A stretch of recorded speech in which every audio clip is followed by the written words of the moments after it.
ಇನ್ನು ರಾಜ್ಯ ಬಿಜೆಪಿಯಲ್ಲಿ ಶ್ರೀರಾಮುಲು ಅವರ ಅಸಮಾಧಾನ ಮತ್ತು ಮುನಿಸು. ಈ ಮುನಿಸನ್ನು ಹೋಗಲಾಡಿಸೋದಕ್ಕೆ ಈಗ ಹೈಕಮಾಂಡ್ನವರು ಪ್ರಯತ್ನವನ್ನು ಪಡ್ತಾ ಇದ್ದಾರೆ. ಇದೇ ಸಿಕ್ಕಿದ್ದೇ ಚಾನ್ಸು ಅಂತ ರಾಮುಲು ಅವರು ಕೂಡ ಒಂದು ಬೇಡಿಕೆಯನ್ನು ಮುಂದಿಟ್ಟಿದ್ದಾರೆ. ಏನಂದರೆ, ರಾಜ್ಯದಲ್ಲಿ ಪಕ್ಷ ಸಂಘಟನೆಗೆ ರಾಮುಲು ಮಹತ್ವದ ಬೇಡಿಕೆ ಇಟ್ಟಿದ್ದಾರೆ. ನನಗೆ ರಾಜ್ಯಸಭೆ ಸದಸ್ಯ ಸ್ಥಾನವನ್ನು ಕೊಡಿ, ಅಂದರೆ ನನ್ನನ್ನು MP ಮಾಡಿ ಅಂತ. ಆಂಧ್ರದಿಂದ ರಾಜ್ಯಸಭೆಗೆ ಕಳಿಸುವಂತೆ ರಾಮುಲು ಬೇಡಿಕೆ ಇಟ್ಟಿದ್ದಾರಂತೆ. ಆಂಧ್ರ ಕೋಟಾದಡಿ ರಾಜ್ಯಸಭೆ ಸದಸ್ಯ ಸ್ಥಾನಕ್ಕೆ ರಾಮುಲು ಮನವಿ ಮಾಡಿದ್ದಾರೆ. ಕೇಂದ್ರದ ಕೆಲ ನಾಯಕರಿಗೆ ಮನವಿ ಮಾಡಿಕೊಂಡಿದ್ದಾರೆ ರಾಮುಲು ಅವರು.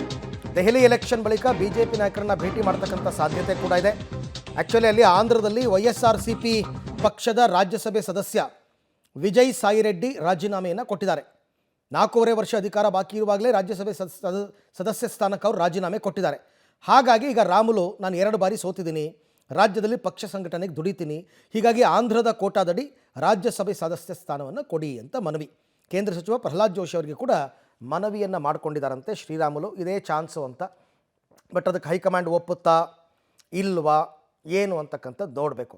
ಕರ್ನಾಟಕದ ರಾಜಕಾರಣಿಯನ್ನು ಆಂಧ್ರ ಪ್ರದೇಶದ ಕೋಟಾದಿಂದ ಕಳಿಸ್ಕೊಡ್ತಾರಾ, ಇವ್ರನ್ನ ರಾಜ್ಯಸಭಾ ಸದಸ್ಯರನ್ನಾಗಿ ಮಾಡ್ತಾರಾ ಇಲ್ವಾ?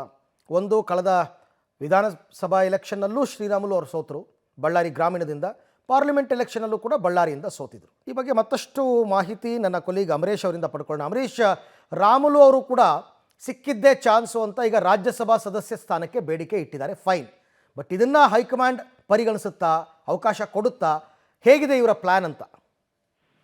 ಅರವಿಂದ್, ಸದ್ಯಕ್ಕೆ ಇರುವಂತಹ ಮಾಹಿತಿ ಪ್ರಕಾರ ಶ್ರೀರಾಮುಲು ಅವ್ರನ್ನ ಕಳೆದುಕೊಳ್ಳೋದಕ್ಕೆ ಬಿಜೆಪಿ ರಾಜ್ಯ ಮತ್ತು ರಾಷ್ಟ್ರೀಯ ನಾಯಕರಿಗೆ ಸುತರಾಮ್ ಇಷ್ಟ ಇಲ್ಲ. ಯಾಕಂದ್ರೆ ಒಂದಿಷ್ಟು ಸಮುದಾಯದ ಓಟ್ಗಳನ್ನ ತರುವಂತ ಕೆಪಾಸಿಟಿ ಇರುವಂತದ್ದು ಶ್ರೀರಾಮುಲು ಅವರಿಗೆ. ಇದೇ ಕಾರಣಕ್ಕೋಸ್ಕರ ಅವರನ್ನ ಶತಾಯಿಗತಾಯಿ ಹೇಗಾದ್ರೂ ಮಾಡಿ ಪಕ್ಷದಲ್ಲಿ ಉಳಿಸ್ಕೊಳ್ಳೇಬೇಕನ್ನುವಂತ ಕಾರಣಕ್ಕೋಸ್ಕರ ರಾಷ್ಟ್ರಾಧ್ಯಕ್ಷ, ಅದ್ರ ಜೊತೆಗೆ ಅಮಿತ್ ಶಾ ಅವರು ಸಹಿತ ಸ್ವತಃ ಕರೆ ಮಾಡಿ ರಾಮುಲು ಅವ್ರ ಮನವೊಲಿಸಲಿಕ್ಕೆ ಸರ್ಕಸ್ ಮಾಡ್ತಾ ಇದ್ದಾರೆ. ಜೊತೆಗೆ ನೀವು ದೆಹಲಿಗೆ ಬನ್ನಿ, ಕೂತ್ಕೊಂಡು ಮಾತಾಡೋಣ ಅನ್ನುವಂತ ರೀತಿಯಲ್ಲಿ ಅಭಯವನ್ನು ಕೂಡ ಕೊಟ್ಟಿದ್ದಾರೆ.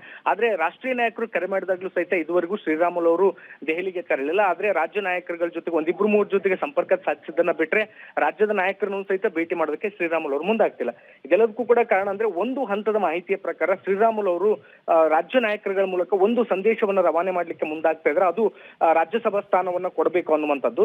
ಅಂದ್ರೆ ಆಂಧ್ರ ಪ್ರದೇಶದ ರಾಜ್ಯಸಭಾ ಸದಸ್ಯರಾಗಿದ್ದಂತ ವಿಜಯ್ ಸಾಯಿ ರೆಡ್ಡಿ ಅವರು ಈಗಾಗಲೇ ರಿಸೈನ್ ಮಾಡಿದ್ರೆ, ಇನ್ನೂ ಕೂಡ 4.5 ವರ್ಷಗಳ ಕಾಲ ಅವರ ಅಧಿಕಾರಾವಧಿ ಇತ್ತು. ಆದ್ರೂ ಕೂಡ ರಿಸೈನ್ ಮಾಡಿದ್ರಿಂದಾಗಿ ಆ ಒಂದು ಸ್ಥಾನಕ್ಕೆ ನನ್ನ ಪರಿಗಣಿಸಬೇಕು, ನನಗೆ ರಾಜ್ಯಸಭಾ ಸದಸ್ಯ ಸ್ಥಾನವನ್ನು ಕೊಟ್ಟರೆ ನನಗೆ ರಾಜ್ಯದಲ್ಲಿ ಪಕ್ಷ ಸಂಘಟನೆಯನ್ನ ಮಾಡ್ಲಿಕ್ಕೂ ಕೂಡ ಸಾಧ್ಯ ಆಗುತ್ತೆ. ಅದ್ರ ಜೊತೆಗೆ ನಾನು ಈಗಾಗಲೇ 2 ಬಾರಿ ಒಂದು ಲೋಕಸಭೆ ಮತ್ತು ವಿಧಾನಸಭಾ ಚುನಾವಣೆಯಲ್ಲಿ ಸೋತಿದ್ದೇನೆ, ನನಗೆ ಬಲವನ್ನು ಕೊಡಬೇಕು. ಅದ್ರ ಜೊತೆಗೆ ರಾಜ್ಯದಲ್ಲಿ ಪಕ್ಷ ಸಂಘಟನೆ ಮಾಡೋದಕ್ಕೋಸ್ಕರ ನನಗೆ ಶಕ್ತಿ ತುಂಬಬೇಕಂದ್ರೆ ನನಗೆ ಈ ಸ್ಥಾನ ಬೇಕು, ಹೀಗಾಗಿ ನನಗೆ ರಾಜ್ಯಸಭಾ ಸದಸ್ಯನನ್ನಾಗಿ ಮಾಡಿ ಅನ್ನುವಂತ ನಿಟ್ಟಿನಲ್ಲಿ ಈಗ ಬೇಡಿಕೆಯನ್ನ ಇಡ್ತಾ ಇದ್ದಾರೆ. ಆದ್ರೆ ಇದನ್ನ ಬಿಜೆಪಿ ಹೈಕಮಾಂಡ್ ಎಷ್ಟರ ಮಟ್ಟಿಗೆ ಪರಿಗಣಿಸುತ್ತೆ ಅನ್ನುವಂಥದ್ದನ್ನ ಕಾದು ನೋಡ್ಬೇಕಾಗಿದೆ. ಈಗಾಗಲೇ ರಾಮುಲು ಮತ್ತು ರೆಡ್ಡಿ ಅವರ ಮುನಿಸೇನಿದೆ, ಅದು ಈಗಾಗಲೇ ತಾರ್ಕಿಕವಾಗಿ ದೊಡ್ಡ ಮಟ್ಟದಲ್ಲಿ ಹೋಗಿದೆ. ಅದ್ರ ಜೊತೆಗೆ ಅದನ್ನ ಮುಕ್ತಾಯ ಮಾಡ್ಲಿಕ್ಕೆ ಸಾಧ್ಯನೇ ಇಲ್ಲ. ಹೀಗಾಗಿ ಹೇಗಾದ್ರೂ ಮಾಡಿ ಒಂದ್ ವೇಳೆ ಬಳ್ಳಾರಿನಲ್ಲೇನೆ ರಾಮುಲು ಮತ್ತು ಜನಾರ್ದನ್ ಅವರು ಇದ್ರೆ ಇಲ್ಲಿ ಮತ್ತೆ ಆ ಒಂದು ಸಮಸ್ಯೆ ಉಲ್ಬಣಗೊಳ್ಳುತ್ತೆ ಅನ್ನುವಂತ ಕಾರಣಕ್ಕೋಸ್ಕರ ರಾಜ್ಯ ಮತ್ತು ರಾಷ್ಟ್ರೀಯ ನಾಯಕರು ಎಲ್ಲರೂ ಕೂಡ ರಾಮುಲು ಅವರ ಮನವೊಲಿಕೆಗೆ ಸರ್ಕಸ್ ಮಾಡ್ತಾ ಇದ್ರೆ. ಆದ್ರೆ ಸದ್ಯಕ್ಕೆ ರಾಮುಲು ಇಟ್ಟಿರುವಂತ ಬೇಡಿಕೆ ಇದೀಗ ರಾಜ್ಯ ಮತ್ತು ರಾಷ್ಟ್ರೀಯ ನಾಯಕರಿಗೆ ತಲೆನೋವು ತಂದೊಡ್ಡಿದೆ ಅಂತಾನೆ ಹೇಳ್ಬೋದಾಗಿದೆ. ರೈಟ್ ಅಮರೇಶ್, ಥ್ಯಾಂಕ್ ಯು ತಮ್ಮ ಎಲ್ಲ ಮಾಹಿತಿಗಾಗಿ, ಧನ್ಯವಾದ.